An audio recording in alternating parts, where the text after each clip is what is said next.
Hello everyone, welcome to my channel. This is Gunjan Sharma. आज का ये वीडियो उन स्टूडेंट्स के लिए है जो कि आगे रीट पात्रता परीक्षा की तैयारी करना चाह रहे हैं। नए बीएड स्टूडेंट्स, नए बीएसटीसी स्टूडेंट्स जो कि रीट पात्रता परीक्षा देने के बारे में सोच रहे हैं। देखो, मैंने भी रीट 2022 और रीट 2024 क्लियर किया हुआ है अच्छे नंबरों के साथ। तो मैं आप लोगों को बता सकती हूँ कि आप लोग कैसे अपनी तैयारी पूरी यूट्यूब से ही कर सकते हैं, क्योंकि मैंने भी अपना पात्रता परीक्षा के लिए पूरी तैयारी यूट्यूब से ही करा था। बाकी और कौन-कौन से ऐसे पॉइंट्स हैं, कौन-सी ऐसी गलतियाँ हैं जो मैंने पात्रता परीक्षा देने के टाइम पर की, जो चीज़ मुझे एग्ज़ाम देने के बाद रियलाइज़ हुई कि ऐसे भी होता है इसके अंदर, ठीक है? तो वो चीज़ें मैं आप लोगों के साथ शेयर करूँगी। यहाँ पर मुझे रीट 2022 क्लियर होने के बाद भी रीट 2024 देना पड़ा, उसके ऊपर मैं ऑलरेडी एक वीडियो बना चुकी हूँ कि उसका रीज़न क्या रहा। वैसे यदि आपका ऑलरेडी पिछला क्लियर है, यदि आप पहले भी रीट पात्रता परीक्षा दे चुके हैं अपने बीएड फर्स्ट ईयर या बीएसटीसी फर्स्ट ईयर के अंदर 2024 वाला, क्योंकि 2024 के अंदर तो फर्स्ट ईयर और सेकंड ईयर वाला दोनों को एलिजिबल कर दिया था। तो यदि आपका ऑलरेडी क्लियर है तो आपको दोबारा रीट पात्रता परीक्षा देने की ज़रूरत नहीं है, आपको डायरेक्ट मेंस एग्ज़ाम की तैयारी करनी चाहिए, अगली वाली जो भी आने वाली है, ठीक है? और मैं ना 2 बार देने का रीज़न था, वो मैं ऑलरेडी वीडियो में शेयर कर चुकी हूँ। उस वीडियो को यदि आपको देखना हो, मन हो, जानना हो, तो आप वो वीडियो देख सकते हैं, प्लेलिस्ट के अंदर आपको मिल जाएगा। बाकी आज के वीडियो के अंदर हम बात करेंगे कि रीट 2026 के लिए जो नए स्टूडेंट्स हैं, उनको किन बातों का ध्यान रखना है। देखो, जो आपका रीट 2026 वाला एग्ज़ाम होगा, सबसे पहले तो आपको एग्ज़ाम पैटर्न और आपका सिलेबस प्रिंट आउट फॉर्म में अपने पास निकाल के रख लेना, पता होना चाहिए। तो मैं यहाँ पर आपको डायरेक्ट चीज़ें बता रही हूँ कि कौन-सी पॉइंट्स का आपको ध्यान रखना है। जैसे जब आप रीट पात्रता परीक्षा के टाइम पे लैंग्वेज चूज़ करोगे ना, उसमें ध्यान रखना, क्योंकि वो चीज़ पहले मुझे नहीं पता थी। जब मैंने इसका सिलेबस पढ़ना स्टार्ट करा, जब एग्ज़ाम दिया, उसके बाद ये चीज़ मुझे थोड़ा-सा मैंने नोटिस किया कि अच्छा ऐसा होता है। जो लैंग्वेज 1 और लैंग्वेज 2 आप चूज़ करते हो, तो मेरा ये था कि एक लैंग्वेज मुझे इंग्लिश लेना है, एक लैंग्वेज मुझे हिंदी लेना है। अब मेरा पहले जब मुझे नहीं पता था, उस वक़्त जब मैंने रीट 2022 दिया था पहली बार, उस वक़्त मुझे नहीं पता था कि लैंग्वेज 1 का सिलेबस अलग होता है, लैंग्वेज 2 का सिलेबस अलग होता है। उस वक़्त इतने वीडियोज़ भी नहीं थे यूट्यूब पर रीट पात्रता परीक्षा के इन छोटे-छोटे पॉइंट्स को बताने के लिए। तो जो गलती मुझसे हुई वो आप ना करें कि लैंग्वेज 1 जो आप चूज़ करें उसका सिलेबस देख लें पहले, और लैंग्वेज 2 जो आप चूज़ करें उसका सिलेबस देख लें। जैसे कुछ स्टूडेंट्स का रहता है कि हाँ, एक लैंग्वेज मुझे इंग्लिश लेनी है, एक हिंदी लेनी है, या फिर एक हिंदी लेनी है, एक संस्कृत लेनी है। लेकिन वो लैंग्वेज लैंग्वेज 1 में कौन-सी लेनी है और लैंग्वेज 2 में कौन-सी लेनी है, वो भी मैटर करेगा। क्योंकि मानो जैसे यदि आपने हिंदी चूज़ करी, अब हिंदी को यदि आप लैंग्वेज 1 में लोगे तो सिलेबस के टॉपिक्स अलग हैं, लैंग्वेज 2 में लोगे तो सिलेबस के टॉपिक्स अलग हैं। ये चीज़ मुझे पहले नहीं पता थी, तो पहले तो मैंने जस्ट ऐसे ही रैंडमली लैंग्वेज 1 में इंग्लिश ले लिया, लैंग्वेज 2 में मैंने हिंदी ले लिया, ठीक है? तो फिर उस हिसाब से जो क्लासेस थी मुझे यूट्यूब पर जो मिला कंटेंट वो मैंने पढ़ लिया, मुझे लगा था यही सिलेबस है। लेकिन फिर बाद में देखा कि जो लैंग्वेज 2 हम चूज़ करते हैं उसके अंदर आपका जो लिटरेचर वाला पोर्शन है वो आता है। तो आप इंग्लिश लिटरेचर के टॉपिक्स अच्छे से पढ़ सकते हैं या हिंदी लिटरेचर के टॉपिक्स अच्छे से पढ़ सकते हैं।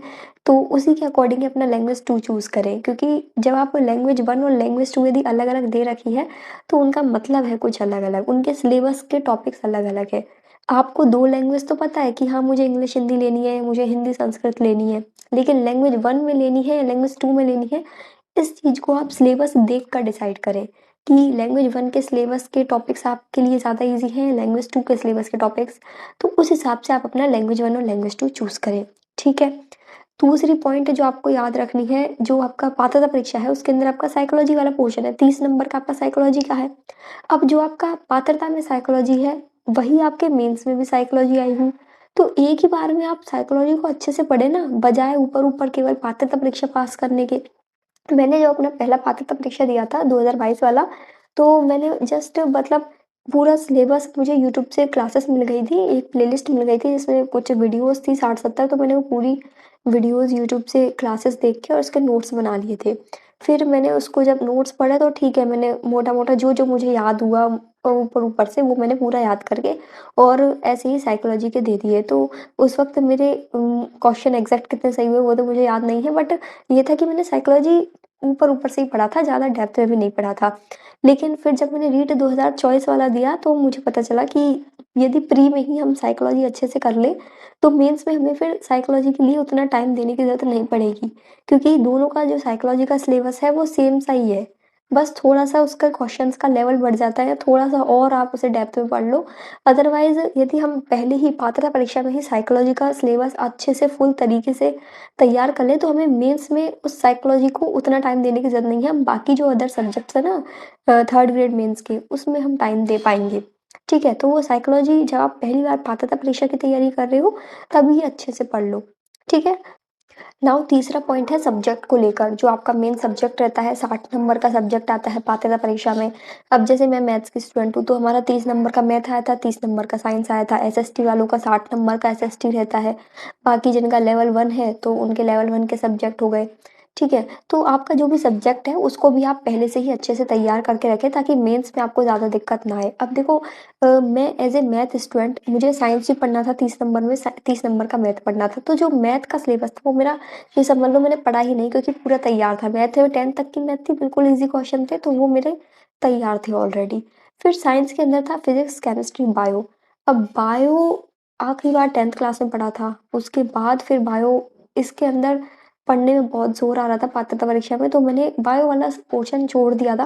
फिज़िक्स, केमिस्ट्री मैंने पढ़ लिया था कि फिज़िक्स, केमिस्ट्री के क्वेश्चन हो जाएँगे, ठीक है, बायो स्किप भी कर देंगे। 150 नंबर के पेपर में से यदि हम जो बायो के क्वेश्चन है वो छोड़ भी दें, तो बाकी का सिलेबस तो मैंने पढ़ लिया ना पूरा। तो उस हिसाब से मैं उस वक़्त मैंने बायो छोड़ दी थी। लेकिन फिर जब मेंस के लिए मुझे बायो पढ़नी पड़ी, तो मुझे जब थर्ड ग्रेड मेंस एग्ज़ाम के लिए बायो पढ़नी पड़ी, तो बहुत ज़ोर आ रहा था, बहुत दिक्कत हो रही थी याद करने में। तो ये चीज़ मैं उस वक़्त सोच रही थी कि पहले ही थोड़ा बहुत पढ़ लेती, तो अभी इतनी प्रॉब्लम नहीं आती बायो पढ़ने में। तो मतलब उस वक़्त जब पात्रता परीक्षा दिया था, तो यही माइंडसेट था कि हाँ, बस पात्रता परीक्षा ही तो है, 150 में से 90 नंबर लेके आने हैं।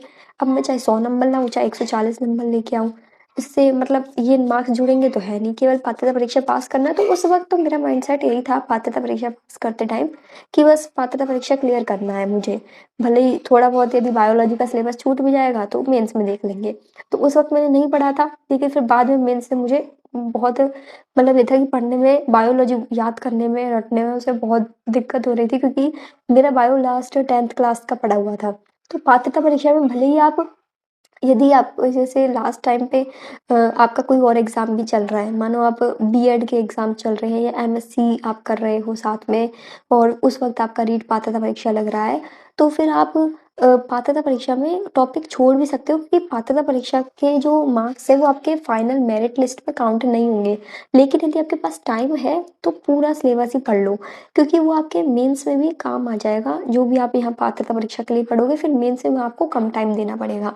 बस ये है थोड़ा-सा पॉइंट सब्जेक्ट वाले पोर्शन को लेकर। जैसे मैथ वाले बायोलॉजी का पोर्शन स्किप कर देते हैं, ऐसे ही जो बायो वाले स्टूडेंट्स हैं, वो मैथ में जो ईज़ी-ईज़ी टॉपिक्स हैं, उनको तो कर लेते हैं, लेकिन जो टॉपिक्स टफ लगते हैं, उनको छोड़ देते हैं। ठीक है, आप पात्रता परीक्षा में छोड़ दोगे, लेकिन मेंस में तो पढ़ना पड़ेगा ना।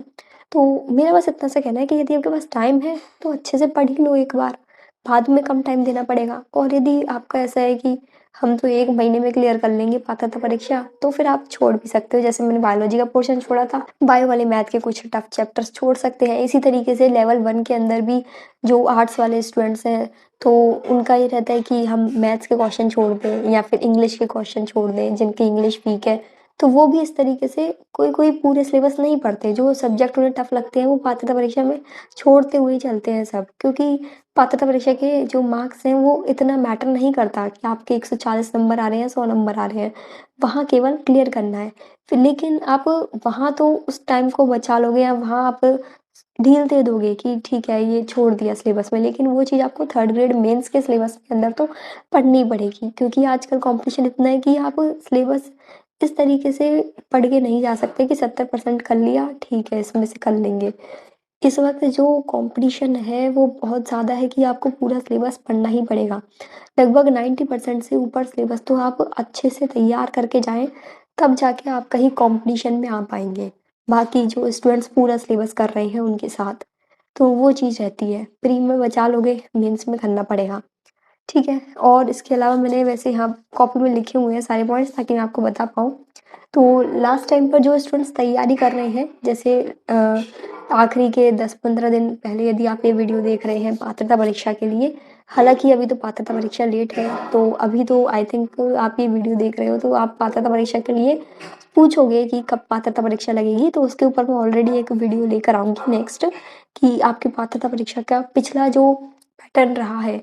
जैसे रीट 2022 के बाद मेंस, फिर रीट 2024 के बाद मेंस।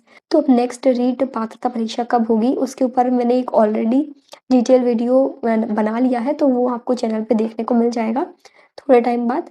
तो वो वीडियो आप देखना और उससे आपको अंदाज़ा लग जाएगा कि या तो आपका रीट पात्रता परीक्षा 2026 के लास्ट तक होगा या 2027 के स्टार्टिंग में आपको देखने को मिलेगा। इतना टाइम ही लगेगा। जो टीचर्स बोल रहे हैं यूट्यूब पर, जो भी कोचिंग वाले बोल रहे हैं कि जुलाई अगस्त में हो जाएगा, बोर्ड की परीक्षाओं के बाद आपको रीट पात्रता परीक्षा देखने को मिल जाएगी, उसका नोटिफिकेशन आ जाएगा। तो अभी तक तो ऐसा कुछ भी नहीं है बोर्ड की तरफ से। अभी उन्होंने कुछ भी नहीं बोला है फाइनल ऑफिशियली। जो भी है सब अपने-अपने कोर्सेज़ निकाल रहे हैं, सभी को अपने रीट प्री के कोर्सेज़ बेचने हैं, इसलिए सब बोल रहे हैं कि पात्रता परीक्षा आने वाली है।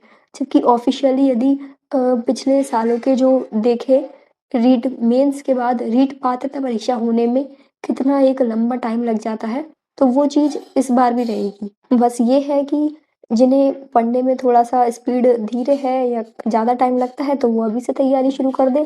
जिनको ऐसा लगता है कि हम कर लेंगे 1 महीने में भी, तो वो आराम से अभी किसी और एग्ज़ाम की तैयारी करें।